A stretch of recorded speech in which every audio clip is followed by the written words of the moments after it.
தேசிய விருதுல அதிருப்தி இருக்கிறதா வைரமுத்து அவர்கள் தெரிவிச்சிருக்காங்க. குறிப்பா அயோத்தி, ஆடு ஜீவிதம் போன்ற படம் எல்லாம் தேசிய விருதுல இடம்பெறல அப்படின்னு சொல்லி நிறைய பேர். எனக்கு வைரமுத்து பத்தி என்ன கேட்டுதான் ஆகணுமா உங்களுக்கு?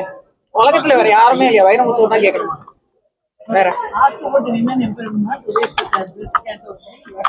உங்க தப்பு இல்ல, உங்களை கேட்க வச்சிருப்பாங்க.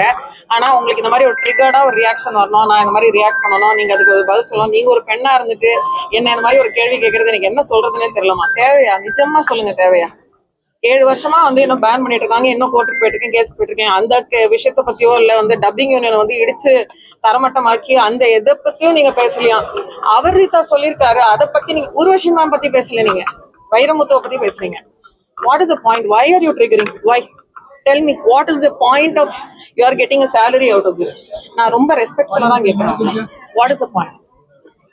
இதை ஒரு பிரேக்கிங் நியூஸ் அப்படின்னு அதுக்கு ஒரு ட்ரிகர் ஒன்று போட்டு அதுக்கு ஒரு ஹெட்லைன் போட்டு சீரினார் சின்மை, சிறுகடித்தார் சின்மை, சாவடிச்சார் சின்மைன்னு ஒன்று போடுவீங்க. சாணக்க சாணா, சீனாக்கு சீனா. முடிஞ்சிச்சா? நீங்க முடிஞ்சிச்சா டிஆர்பி?